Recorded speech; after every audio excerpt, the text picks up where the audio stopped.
পোনপ্ৰথমে আপোনালোক সকলোকে আমাৰ ইউটিউব চেনেলটোলৈ স্বাগতম জনাইছোঁ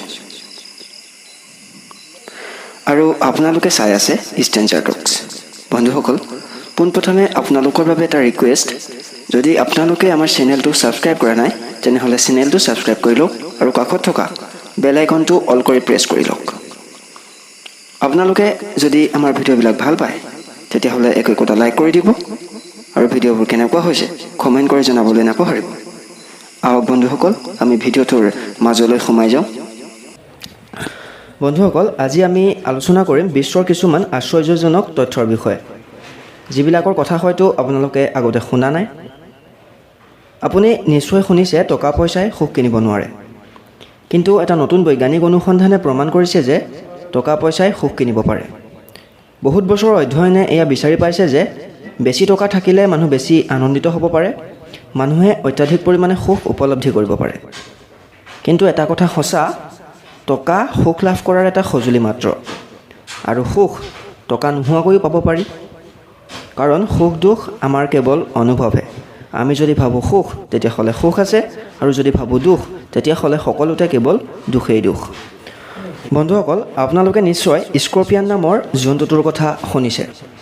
ই পৃথিৱীৰ এক প্ৰকাৰৰ পৃথক জন্তু, কাৰণ ই 6 দিনলৈকে উশাহ নোলোৱাকৈ থাকিব পাৰে আৰু যিকোনো জলবায়ুতে জীয়াইও থাকিব পাৰে। তাৰোপৰি ই নিজৰ শৰীৰৰ পৰা আল্ট্ৰাভায়লেট লাইট অৰ্থাৎ অতি বেঙুনীয়া ৰশ্মি গ্ল' কৰিব পাৰে। সেইবাবে ই পৃথিৱীৰ এটা পৃথক জন্তু। আপুনি জানেনে, আমি যি বেটাৰী ব্যৱহাৰ কৰোঁ তাক ফ্ৰিজাৰত ষ্ট'ৰ কৰি ৰাখিলে তাৰ ধাৰণ ক্ষমতা বাঢ়ি যায়। বন্ধুসকল, আজিকালি আমি টেকন'লজিৰ সহায়ত 1 ছেকেণ্ডত বহুকেইটা ফটো উঠাব পাৰোঁ। কিন্তু আপুনি জানেনে বিশ্বৰ প্ৰথম ফটোখন উঠাবৰ বাবে কিমান সময় লাগিছিল? বিশ্বৰ প্ৰথম ফটোখন তুলিবৰ বাবে সময় লাগিছিল প্ৰায় 4 ঘণ্টা, খালি এখন ফটো। এইটো এটা আচৰিত কথা নহয়নে? আপুনি জানেনে আপোনাৰ যি সোৱাদ সি প্ৰত্যেক 7 বছৰৰ মূৰত সলনি হৈ যায়। যদি আপোনাৰ আগতে কিবা এটা বস্তু ভাল নালাগিছিল, এতিয়া সেইটো বস্তু খাই ভাল লাগিবও পাৰে, কাৰণ প্ৰতি 7 বছৰৰ মূৰত আপোনাৰ জিভাৰ সোৱাদৰ পৰিৱৰ্তন ঘটে। আপুনি জানেনে এটা ঘোঁৰাই 1 মাইল দৌৰত 4ৰ পৰা 5 কেজি ওজন কমাব পাৰে। অৰ্থাৎ মাত্ৰ 1 মাইল দৌৰত এটা ঘোঁৰাই 5% ওজন কমাব পাৰে। যিকোনো মানুহৰ বাবে এইটো অসম্ভৱ যে তেওঁ কেতিয়াও নেদেখা ৰং এটাৰ কথা ভাবিব। আপুনি চেষ্টা কৰি চাব পাৰে, প্ৰথমে এটা দেখা ৰঙৰ কথা ভাবক আৰু তাৰ পাছত আপুনি কেতিয়াও নেদেখা ৰং এটাৰ কথা অনুমান কৰক। মানুহ এজনৰ কাৰণে এইটো অসম্ভৱ যে তেওঁ কেতিয়াও নেদেখা ৰং এটাৰ কথা ভাবিব পাৰিব। আজিকালিৰ দিনত প্ৰায় প্ৰত্যেকেই জনপ্ৰিয় হ'ব খোজে। কোনোবাই ফেমাছ হোৱাৰ কাৰণে বহু শ্ৰম কৰিব লগা হয় আৰু কোনোৱে ৰাতিটোৰ ভিতৰতে ফেমাছ হৈ যায়।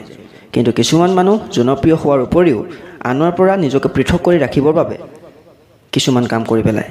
যিসকলে নিজৰ নাম এনেকুৱা স্থানত ৰাখিব বিচাৰে য'ত আজিও কোনেও ৰাখিব পৰা নাই।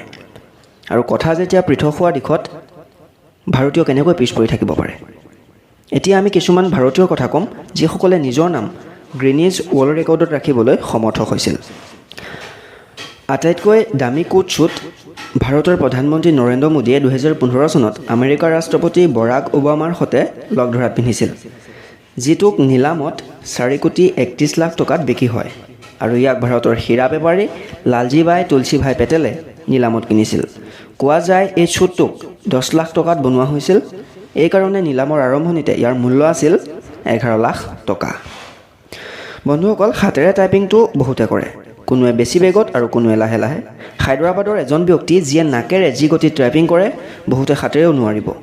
মহম্মদ খুৰশ্বিদ হুছেইনে 10 বছৰ বয়সৰ পৰা টাইপিং কৰিছে আৰু এই কামত পাৰ্গত হোৱাৰ কাৰণে তেওঁ সদায় 4 ঘণ্টা অভ্যাস কৰিছিল।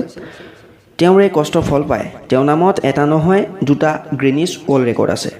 তেওঁ 3.45 ছেকেণ্ডত ইংলিছৰ সকলো এলফাবেট টাইপিং কৰে। ইয়াৰ উপৰিও 46 ছেকেণ্ডত 103টা শব্দ নাকেৰে টাইপিং কৰে। নাকেৰে টাইপিং কৰোঁতে যথেষ্ট তেওঁ অসুবিধা হৈছিল, কাৰণ তেওঁ চাবলৈ অসুবিধা পাইছিল। তথাপিও তেওঁ নিজৰ কামত সুখ্যাতি অৰ্জন কৰে। বন্ধুসকল, যদি বিষয়টো আপোনালোকৰ জানি ভাল লাগিলে তেতিয়াহ'লে কমেণ্ট কৰি জনাব, আৰু যদি আপোনালোকৰ কিবা এই বিষয়ত সুধিবলগীয়া আছে তেতিয়াহ'লে আমাক সুধিব পাৰে। ধন্যবাদ বন্ধুসকল, আজিলৈ ইমানেই। পুনৰ অন্য এটা ভিডিঅ'ত লগ পোৱাৰ প্ৰতিশ্ৰুতিৰে ধন্যবাদ। জয় অসম।